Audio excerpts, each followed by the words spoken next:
All right, Coach, tell me a little bit about this game, Coach. It looked like a couple of missed opportunities there in the second half, and I know that was kind of weighing on you guys. You know, all year long, this ball, it's not round. It didn't bounce our way. We had some bad bounces today, but I tell you what like these kids. Everybody at Weslaco used to tell you, the teachers, the administrators, everybody will tell you, these kids don't quit. They don't quit, they just keep coming. Yes, we had a 6-4 season. We just beat one of the best teams in the Valley because these kids don't quit. And I'm going to tell you, these coaches I have, second to none. They're like brothers to me. And I'm going to tell you, they've worked their butts off this year to get where we're at. I'm proud of them. Coach, there towards the end, it looked like you were trying to get the ball in position. Trying to get the ball in position there for Fuentes to hit the 39-yarder. He's money. You know what? On the year, he's 5 for 5 on field goals. Anywhere from 42. I'm going to tell you, as a junior, he's one of the best kickers I've ever had. I know they won't see that because he didn't have a lot of opportunities here. But this young man can kick at college, I'm telling you. He was banging it from 50 in practice. Hit 50 in practice. Guy's clutch. Had you ever hit a 39-yarder in a game?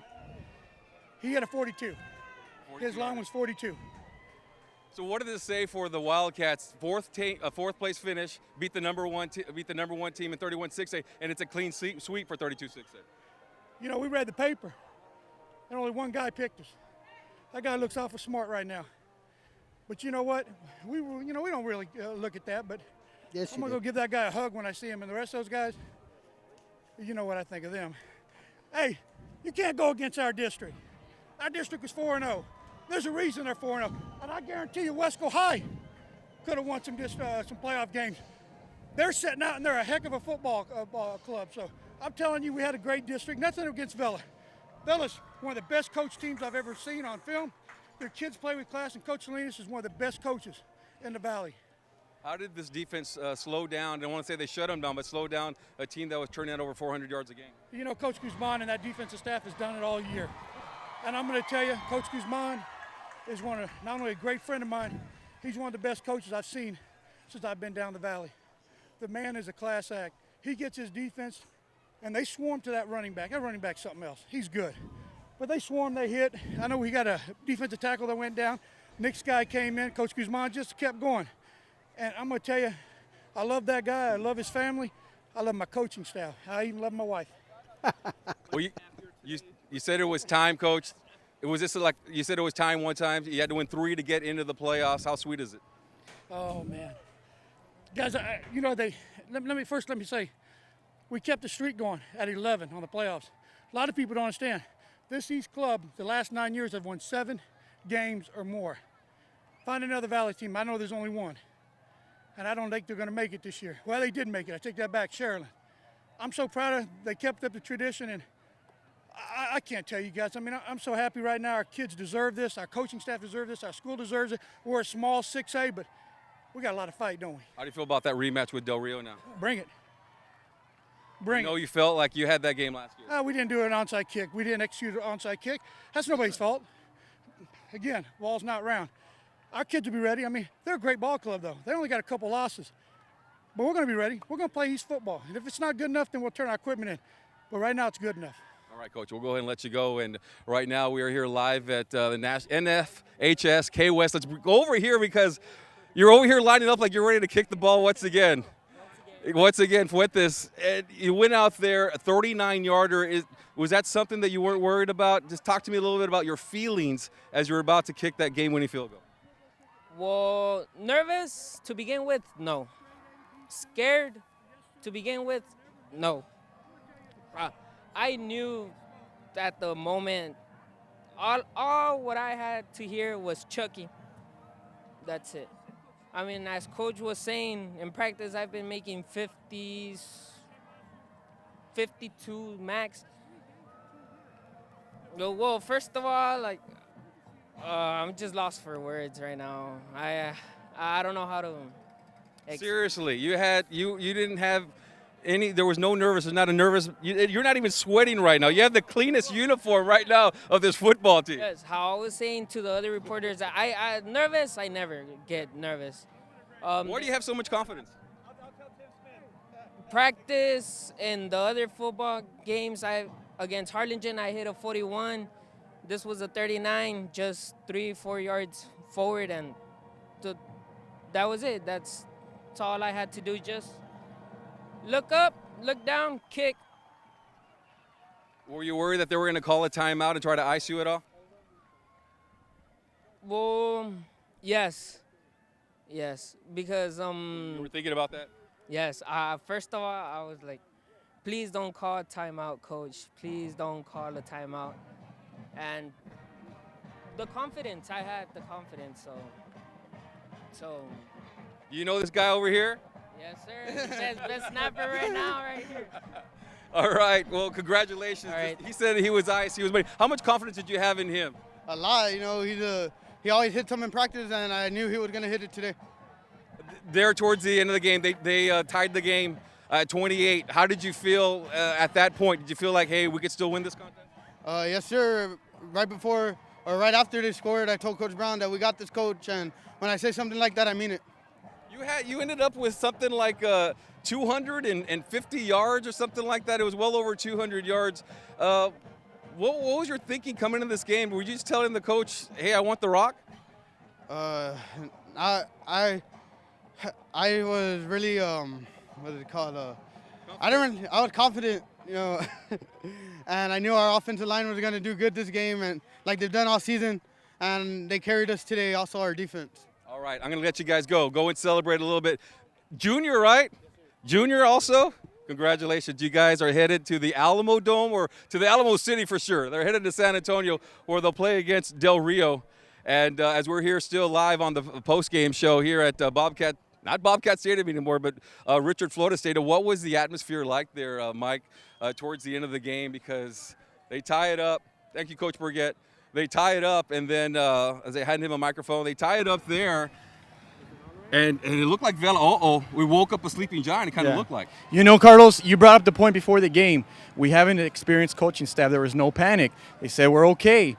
All the kids their heads were still up. They were confident, and they had a plan. They felt like they were okay. And how about the composure Richard Lefevre had running the offense and the plays that J.C. Vargas had? Right.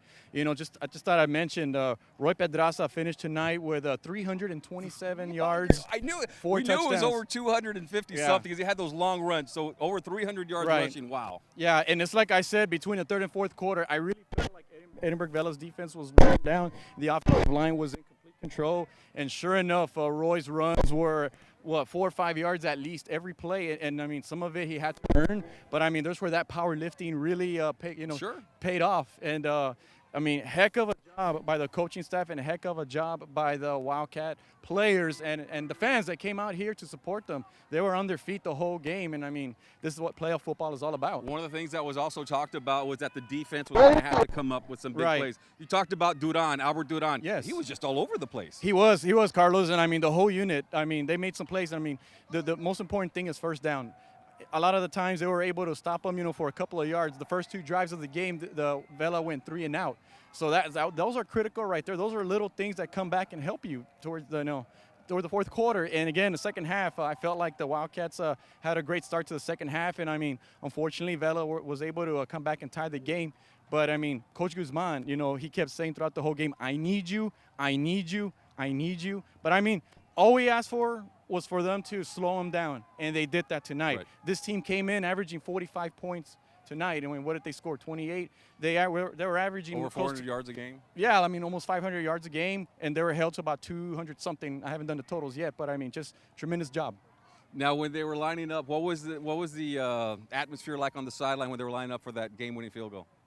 Oh, I mean, I saw players on knee praying. They weren't looking, just what you would see in the NFL where, oh, please make it. And I mean, how about that kicker coming through that clutch? I mean, this is the first time all season that he's been put in that situation. Right. And the game winner. Let me see if I can look at my notes. It was 39 yards. Yeah. And I mean, despite there was a 5-yard false start penalty that they were, they had to push him back a little bit. Roy was able to get those yards back, but man, what a game. And how about that focus he had to split the uprights right down the middle. Right. It was just a crazy game, and one that was it had to be an upset because everyone was picking Robert Vela to win this game, and yeah, rightly so. They came in with an 8-game winning streak, 9-1 of the season with some big wins under their belt. But what do we talk about? We talked about the Right. battle-tested Wildcats in that 32-6A, and it is a clean sweep because San Benito, they beat Edinburgh tonight. Harlingen won their game. Los Fresnos won their game last night, and the Wildcats with the stunner winning tonight 31-28. Yeah, that's the reason why in the realignment they called the 32-6A the meat grinder, because we kind of saw this coming, really. Right. And I mean, despite Edinburgh Vela going 9-1, you know, people like us, you know, we're confident enough to say, you know what, at least we can give Vela a game. We really felt that way. And all they wanted to do was position themselves in the fourth Right. quarter to win, and that's exactly what happened. That go-ahead drive that put them ahead 28-21, that was over 6 minutes. Ball control offense, that's what the Wildcats' bread and butter right there. I mean, Richard Lefevre, man, the way he managed that offense. And that's what I was going to talk about next. You know, Richard Lefevre, they talked a lot about as the season started, okay, we're going to pass the ball. We have this big 6'4", 6'5" junior quarterback who has a great arm, who could sling it 40, 50 yards down the field on a frozen rope, and they thought they were going to pass a lot. They tried it, wasn't quite working. They went back to what got them here and what success that they have had over the years, which was the running game. But what did they do? They brought Richard into that running game as well. Right. Second or fourth down in a yard, third down and 2 yards, Right. give it to the big boy, and he usually picks up 5 yards or more. And he had that critical fourth down that gave us the first down, you know, in the fourth quarter. He ended the game with 43 yards rushing on 7 carries, so that's, 6 yards per carry. You'll take that. And the other thing, Carlos, it's worth mentioning is the Wildcats had a field goal that was blocked, and they lost a fumble in the second quarter where the 10 drive points right there. Yeah, they started to play. They started to drive at 6-yard line. They drove to about the 50, and Roy Pedraza carried the ball. He lost the fumble. You know, a lot of teams, you know, would lose their confidence, lose their composure. That didn't happen. They stayed right with it. Even though Vela went up, they still kept their composure. And hats off to the coaches, really. Right. And one of the things we also talked about is how Weslaco was going to come out here and they were going to hit you in the mouth. They were going to play smash mouth football, blue collar football, where they come out here and they have that attitude. They play with that chip on their shoulder. Not one player went down with an injury for Weslaco, but you saw a couple of the Sabercats. Yeah. Maybe the hard hits were taking a toll on those guys, and you saw them with their hands on their hips as well, Right. because the Wildcats, they just kept coming after them. I really saw it coming, Carlos, really, in the late third quarter. I really felt Weslaco East, that's when they took control of the game. And, I mean, on our side, we did have a few bumps. Like Richard Lefevre, guy, you know, got a hit in the knee, but he told me he was fine. Albert, what was his last name, number 72, that made that tremendous block on Roy Pedraza's 52-yard touchdown. Albert Vasquez. Albert Vasquez. I fist bumping. I was like, that was a heck of a block, He had him brother. on skates. Yeah, he did. He dragged him for, 15 yards, at Right. least 20 yards. And, I mean, the great thing, Carlos, is that we come out of this game healthy going into next week. Right. I see Greg Selber over there. I want to bring him in here in a little bit, but let's go ahead. And he's talking to the coach right now. We'll try to bring him in as we'll stretch out this post-game show a little bit more. But also want to talk a little bit about the Wildcats. And they tie the game. And Coach John Boswell and I are up there talking, okay, Coach, what do? Do you try to drive down the field, risk getting a turnover? Right. Or do you just go ahead and just end the drive and go into overtime? Or Right. you just kind of kneel it and go into overtime? It's kind of like the New England Patriots when they won that first Super Bowl, if you remember, against the heavy favorite St. Louis Rams in New Orleans. You know, I remember my favorite commentator, John Madden, say, like, I don't know if this is a good idea. You know, I would go into overtime, but no. That's why. Yeah, great comparison. Right Yeah, there. you know what? But that's why we have a player like J.C. Vargas. I was actually telling a couple of people there, watch out for J.C. Vargas on the return, because I felt like if they were going to kick it to him, that he was going to do something. But instead, Vela elected to do that squick kick, and one of our guys got in, took it to about, the 42-yard line is where the drive started. And then what happened? They went to J.C. Vargas for, 3 plays, and he's the reason why they were able to get into position to kick that game-winning field goal. And it looked like on that first or second play that JC had a touchdown, but he stepped out of bounds right around the 45-yard line. I wasn't able to get a good angle of it because I was too busy running and jumping, but apparently the official said that he had 1 foot out of bounds. And, I mean, if it wasn't for that, Carlos, I mean, he had everybody. He made a great move to the inside and scored. Talk it really is. Oh, I know. I got B's and A's in his class. I'm proud Dr. of Greg that. Selber, and he is really the guru of football and reporters. And you've seen some great games.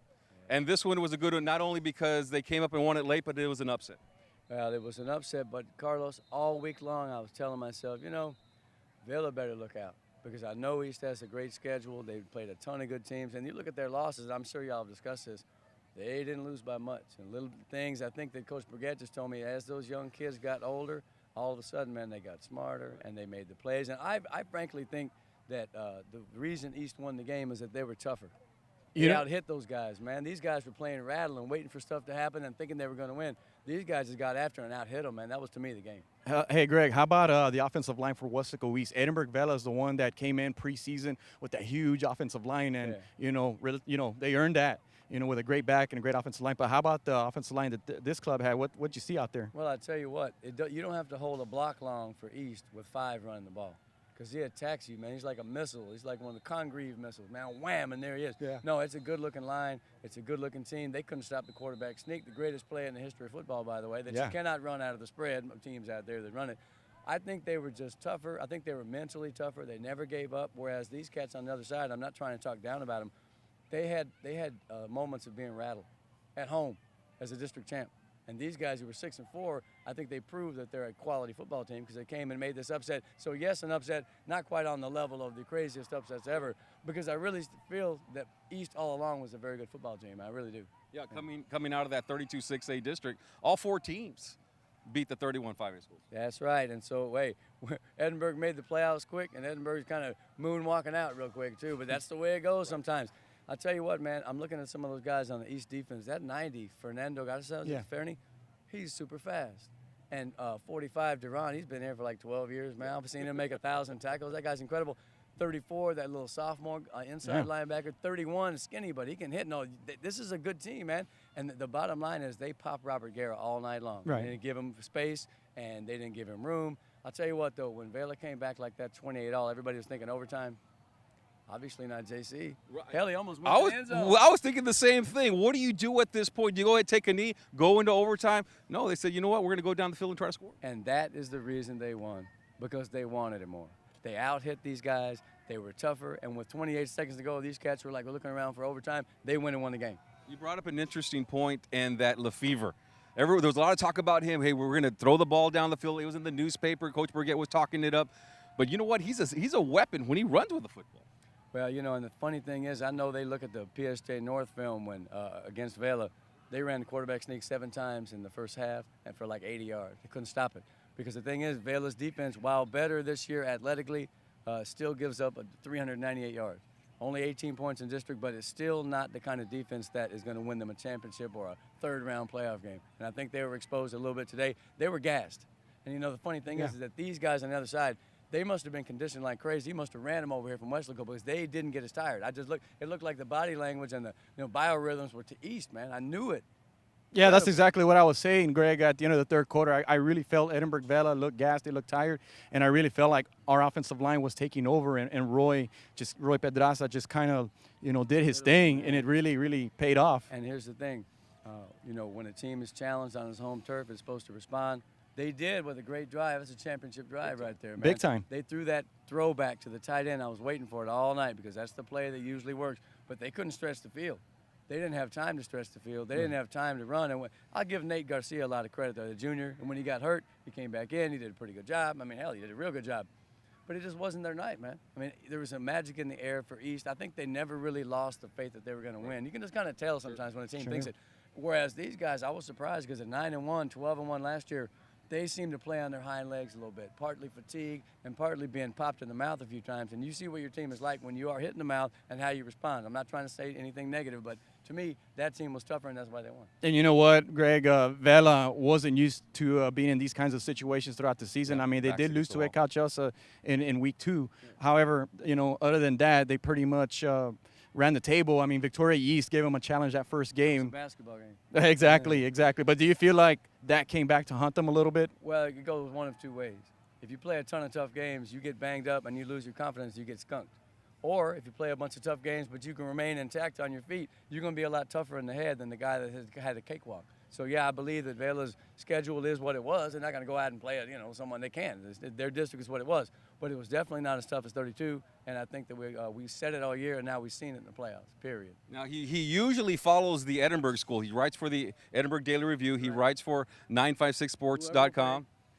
Well, maybe now we need to take him to San Antonio next week because Edinburgh schools are out. Weslaco East is still in. Road trip. That's right, baby. I'm on the bandwagon. Road trip. Del Rio next week. They'll be playing in San Antonio against Del Rio, a rematch from last year. Yeah, and they'll get on the onside kick this time.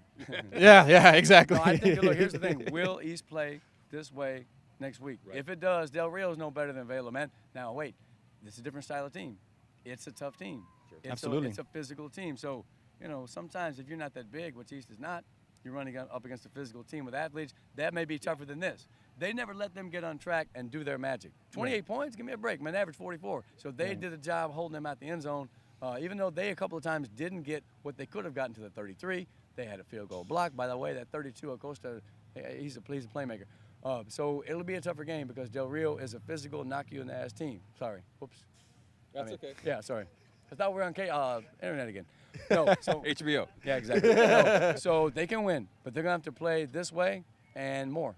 And they can do it because Del Rio is not the 1972 Dolphins. They can be beaten. That's right. All right. Thank you very much. Beautiful, Dr. Greg man. Silver, What a great 956sports.com. That's right. It was a beautiful night. Thank you very Yeah. much. Good to see you again. I'm in heaven. I always loved the Mid-Valley football, man. I can take you back into the 40s talking about this stuff. Best man. fans That's in the right. world. That's right. Best fans in the world. Absolutely, man. I got news for you. Down at Weslaco Egg House, the Mid-Valley is the best fans in the world. Absolutely. And if you do come with us, you're paying for dinner, right? Chinga. Okay, we're going to have some taquitos on the way, man. All right. Thank you very much. Coach Boswell, come on in here. Hey, Coach. We got a few more minutes here. We're going to wrap it up. Your thoughts on this game? Exciting, the way, a football game that is going to be remembered for a while. Anytime you overcome obstacles, you remember. They're not going to be afraid of Del Rio either because they felt like they were in that game last year.